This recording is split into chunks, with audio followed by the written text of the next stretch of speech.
Anchor rod tightening procedures are a requirement for signals, lighting, and overhead sign structures throughout Minnesota Department of Transportation. Tightening the anchor rods correctly not only ensures that the structure will stand up to fatigue loading over time, but also ensures the safety of the public. This video will detail the correct tightening procedure to use for anchor rods within MnDOT. Crucial stages to develop the proper pretension within the anchor rods, as well as the individual steps to take in the tightening process, will be discussed. MnDOT districts have experienced a high level of variance in their tightening procedures. While some contractors complete the installation procedure resulting in correctly tightening anchor rods, others do not have the proper training or past experience to complete the process properly. However, with the variety of installation procedures, Minnesota, along with many other states throughout the country, has been experiencing loose nuts. Specifically, MnDOT inspection crews have found loose nuts at most anchor rod locations, even at some newly installed signs. This situation has placed tremendous strain on the resources from the district's maintenance groups, and also causes concerns related to inspection frequency and public safety. A Minnesota DOT-sponsored research project investigated the causes of these loose anchor rods. Researchers explored the relationship between torque, rotation, and tension for different bolt diameters and grades throughout laboratory testing and the development of finite element models. At the end of testing, the team made recommendations for a new, improved specification for installing anchor rods in Minnesota structures.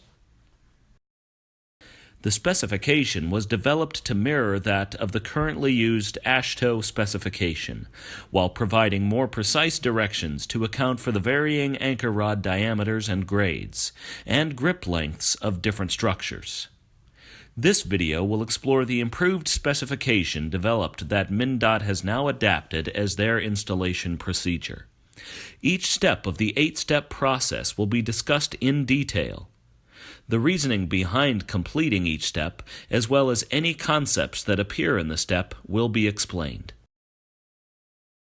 Step 1 of the installation procedure instructs contractors to verify that the anchor rods, nuts, and washers are the correct size, type, and grade for the project. The anchor rods should be type F1554 and grade 36, 50, or 105. The contractor should verify that the grade type of the anchor rod is steel die stamped at the end of the anchor rod projection, above the concrete. The anchor rods can range in size from 3/4 of an inch in diameter to 2.5 inches in diameter.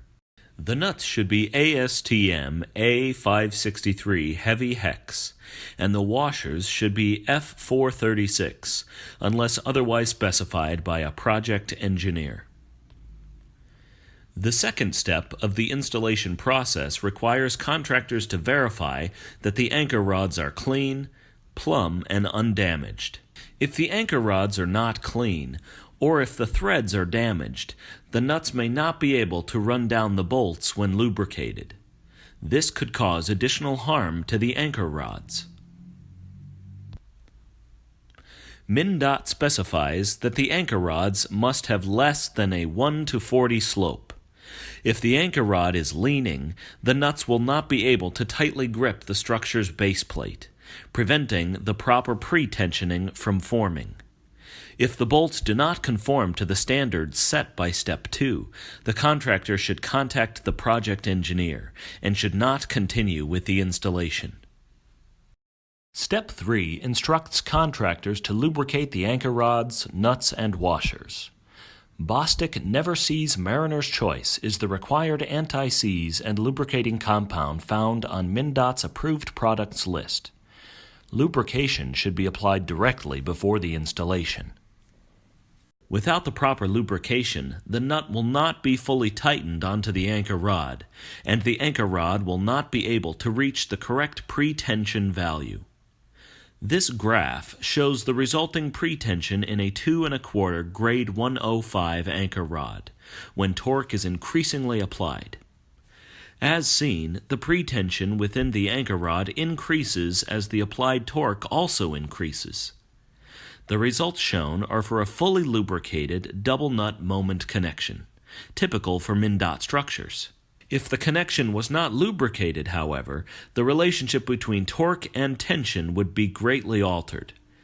For the same torque value, the anchor rod would experience a much lower pretension value due to an increased friction developed within the connection. To complete the third step correctly, the following surfaces must be lubricated: the outer threads of the anchor rods and the bearing surfaces of all nuts and washers.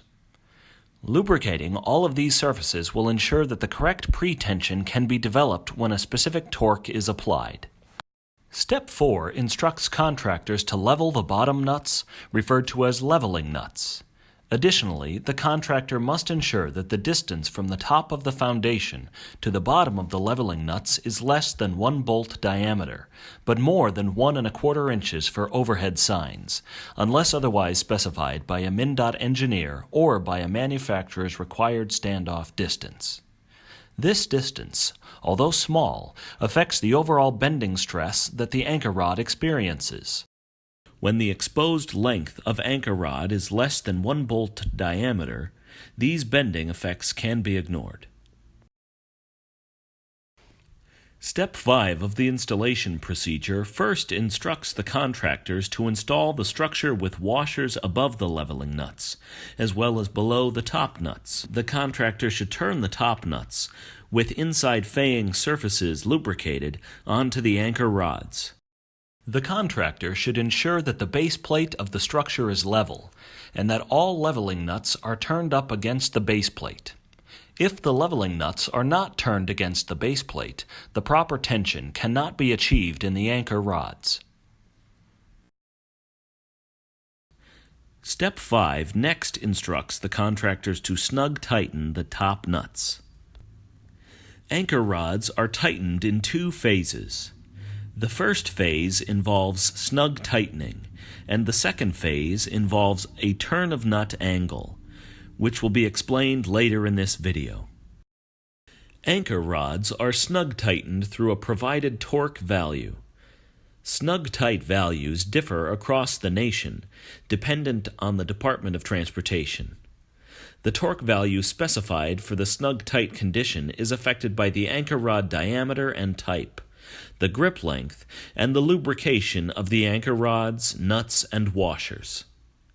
Grip length refers to the thickness of the base plate plus the thickness of the washers above and below. Unfortunately, with the multitude of factors affecting the snug tight condition, it can be difficult to control. However, it is important to reach the snug tight condition, or else later steps in the installation procedure will not correctly tighten the nut.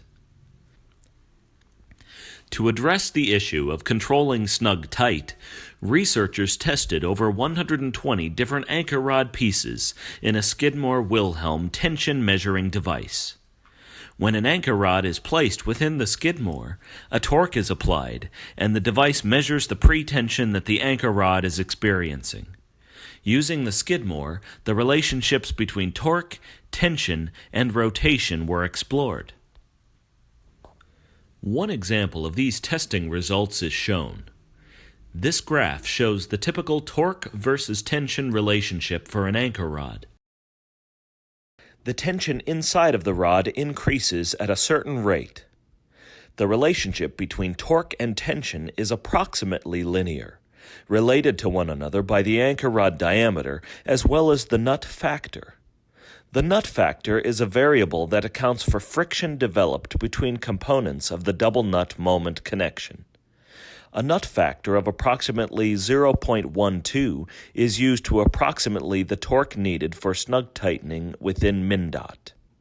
Using this nut factor, snug tight is approximately 10% of the yield stress of the anchor rod.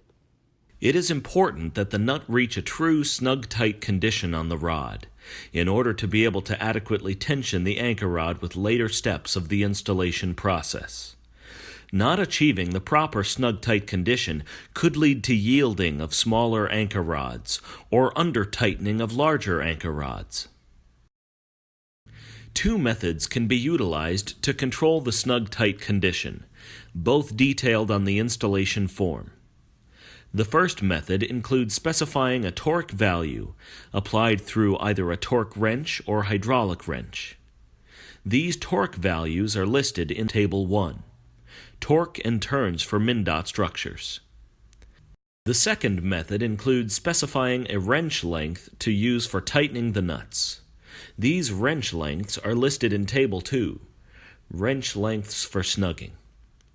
It should be noted that some values listed in Table 2 are not standard wrench lengths.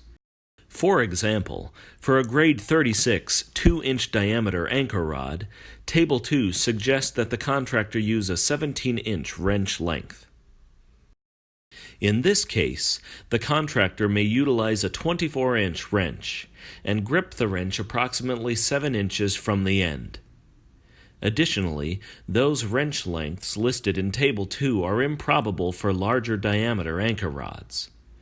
It is advised that contractors reference Table 2 for smaller anchor rod installations and use a torque wrench or hydraulic wrench for larger diameter anchor rods.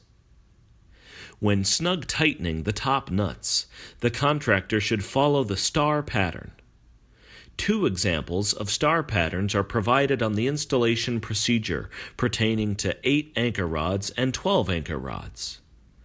Contractors should follow the star pattern to ensure that all anchor rods are fully tightened. With the star pattern, the anchor rods have a less likely chance of becoming loose as other anchor rods are tightened. The top nuts should be snug tightened in 2 cycles of the star pattern. After completing snugging of the top nuts, the same process should be completed with the bottom nuts. Step 6 requires the contractor to complete a required turn of nut. Turning the nut is the second phase of fully tightening the nut on the anchor rod. Similar to the relationship between torque and tension, rotation also holds a relationship to tension.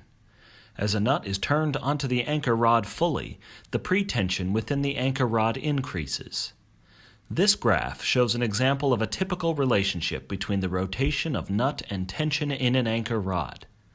The relationship between rotation and tension does not become linear until the nut is fully snug tightened on the anchor rod. Before snug tight, the relationship is not linear, and the pretension developed within the anchor rod for a particular angle cannot be adequately predicted. Once the anchor rod is at snug tight, the pretension developed with a specified turn of nut can be adequately predicted. If, for example, the nut was turned onto the anchor rod 40 degrees, approximately 30 kips of pretension would be added to the anchor rod. If the anchor rod was not fully snug tightened, however, then the turn specified would not end in the correct pretension value. Bolt stiffness plays a critical role in determining the required turn of nut beyond the snug tight condition. Bolt stiffness is affected by the grip length of a connection. Knowing the grip length of a connection, along with the anchor rod diameter and material properties, the correct angle to turn the nut beyond snug tight can be found.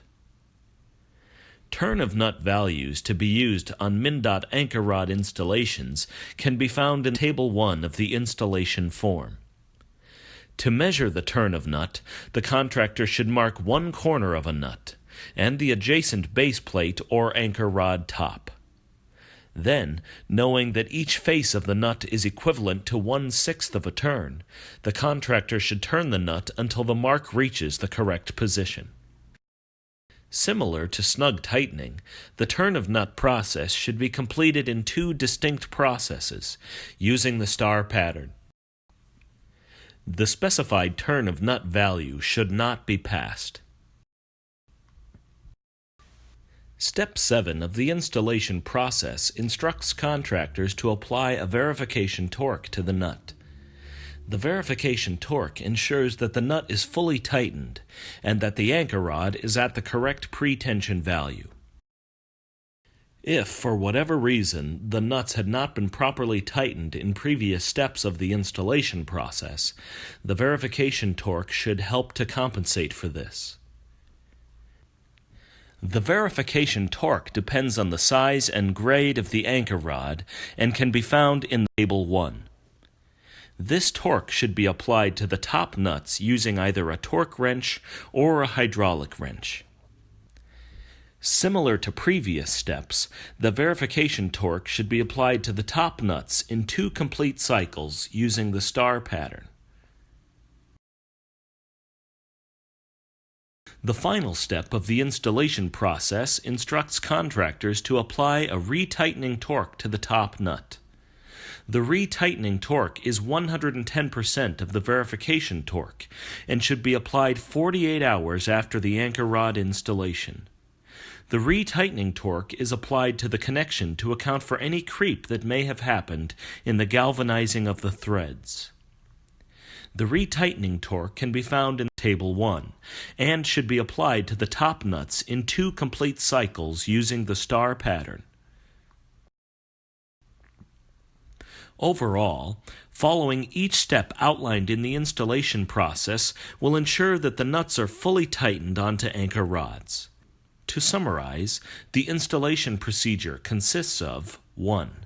Verifying that the anchor rods, nuts, and washers are the correct type for the project. 2. Ensuring that the rods are clean, undamaged, and plumb. 3. Properly lubricating all required surfaces. 4. Leveling the nuts at the proper distance from the top of the foundation. 5. Snug tightening both the top and bottom nuts. 6. Turning the top nuts a specified turn of nut angle. 7. Applying a verification torque to the top nuts. And 8. Applying a retightening torque to the top nuts 48 hours after installation. Having a full understanding of the various steps and terms within the process is critical.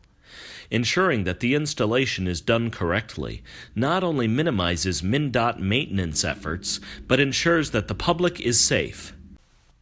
Thank you.